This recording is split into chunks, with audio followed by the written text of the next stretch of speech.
This is Energy Frontiers edition for the week with me, Justina Okechukwu. Let's get started with a package of our headline stories.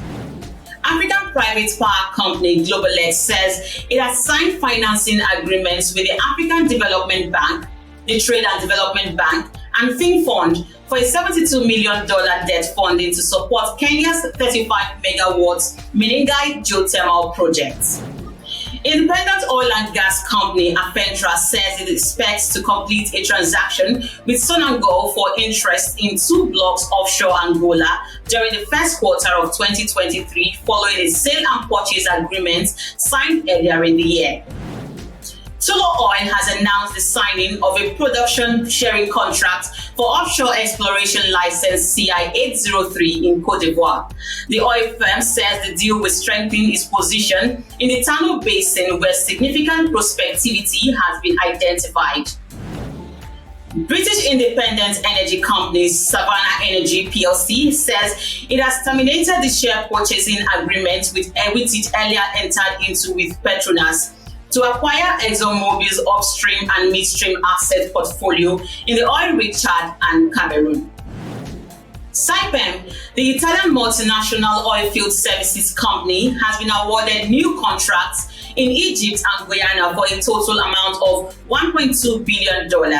In Egypt, Saipem was awarded a contract by Petrobel for the transportation, installation, and pre-commissioning of 170 kilometers of umbilicals for the giant Zohar gas field in the Mediterranean Sea. The offshore campaign is planned to start in the third quarter of 2023. Italian energy company Eni announced the beginning of the production at the PV plant under its operation in southern Tunisia, following connection to the national grid. The plant will supply over 20 gigawatts per hour of electricity per year to the national grid. Chariot, a British energy company, has joined Morocco's National Office of Hydrocarbons and Mines to reach a deal with the National Office for Electricity and Potable Water on key principles for long-term gas sales from the Ancois gas project. The key principles include sales of up to 0.6 billion cubic meters of gas per year for a minimum of 10 years on a take-or-buy basis, which will be delivered through the Maghreb-Europe gas pipeline. South Africa's troubled utility giant Eskom has confirmed that Andre de Ruyter has resigned as CEO amid the country's worsening power supply crisis and fragile electricity grid. Ruyter, however, remains in his seat until the end of March 2023. And that was a snapshot of your energy news headlines. When we return, South Africa's energy crisis. This is Energy Frontiers.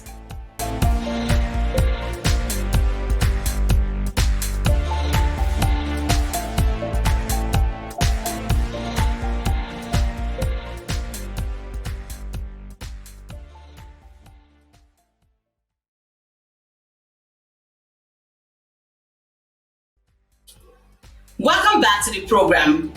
South Africans have been warned to brace for even more intense load shedding next year as the country's troubled utility company Eskom moves ahead with its 6-month outage at the Kobe nuclear power station. Eskom is also scrambling for more money to buy diesel, which has already gulped an excess of 12 billion rand. Meanwhile, Eskom's ongoing blackouts have reached record levels this year with more than 170 days of load shedding in the year to date. But how can South Africa face its energy crisis, and what does the rolling outages mean for the economy? In my search for answers, I spoke to Princess Ntobeni, the founder of Africa for Nuclear. This was our conversation. Now, speaking of outages, do you think that the ongoing rolling outages in South Africa can help the country scale up quickly on the country's energy transition program? These are set, state of affairs and not something to celebrate. I'm talking about the blackouts because, now while these blackouts are ongoing, these unrolling blackouts are ongoing, we need to determine the mandate of our state utility, which is Eskom, as well as the mandate of the government in this whole situation. And if we talk about the energy transition, and that energy transition has to be executed by both private players as well as the government.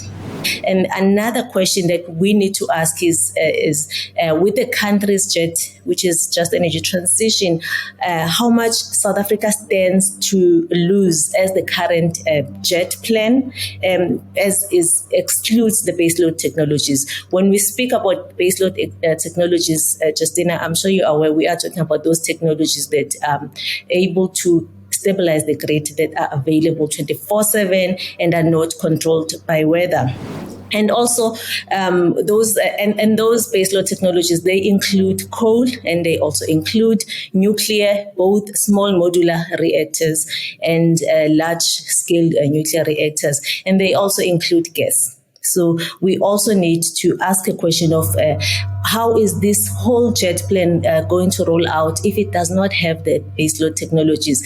And lastly, Justina, as we speak, there are groups that are taking the Department of Mineral Resources and Energy Minister to court and asking how did the 1,500 megawatt of coal find its way to the Integrated Resource Plan 2019, which is the country's energy policy.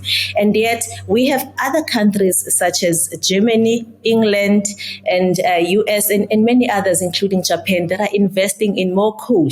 And this is then the question that we need to ask is that, are we as South Africa not blocking the investments? And the same applies with nuclear.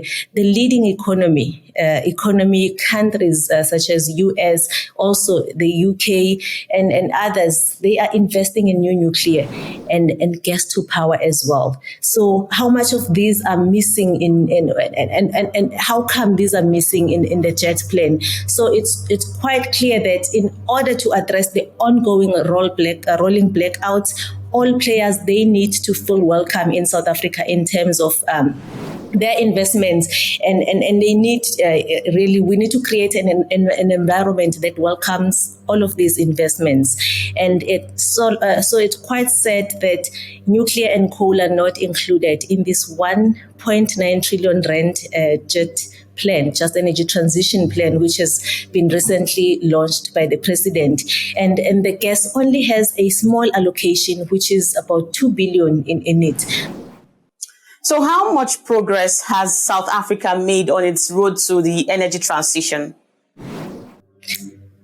South Africa has made great progress through Department of Energy, the then Department of Energy IPP office. IPP stands for Independent Power Producers, which has been supporting mostly wind and solar renewables energy. And however, and sadly, and as I have alluded in the first question, is that there is no progress in terms of new coal, new nuclear, and as well as gas to power. And this begs a question of why is South African just energy transition different from any of those countries in developed, any of those developed countries which are investing in more coal, nuclear, as well as gas to power. So the answer is South Africa has made progress on wind and solar, but not on nuclear, new coal, and gas. And it needs to, in order to curb the rolling blackouts. Because really, Justina, nothing is different that we as a country are going to be doing. Other countries, especially the developed nations, are already doing what we are doing by including all these energy technologies, because we need all of them in order to curb the rolling blackouts. Now, where is this investment funding for this program coming from, and are they sustainable? From what we've been told, just there, the investment funding is in two parts, and the first one is the 8.5 billion US dollars, which comes from which South Africa has already committed to, and those countries that which comes from the G7 nations, which are called the rich nations, and in order for them to help South Africa move away from coal by decommissioning our, coal power stations that are due for decommissioning. And actually, almost the entire 1.9 trillion rand for just energy transition plan, we think this money is going to be raised from the open market international financing syndicate, as well as the export credit agencies, that's when the IPPs, the independent power producers, will apply for finance as stated in the Just Energy Transition.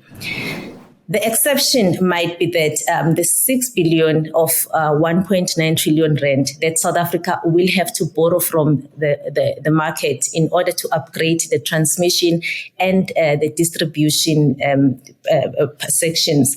And it looks like the rest of the 1.9 trillion rand is just for the private companies to borrow from the open market. Once again, Justina, it looks like the role of state-owned entity will be to provide the sovereign guarantees through the national treasury, which is a sad part. Perhaps the talk of the Minister of Energy, or Department of Minerals and Energy rather, regarding the establishment of the new state-owned electricity utility find relevance in these big numbers, in that Eskom generation is not going to be able to attract finance from any of these open markets.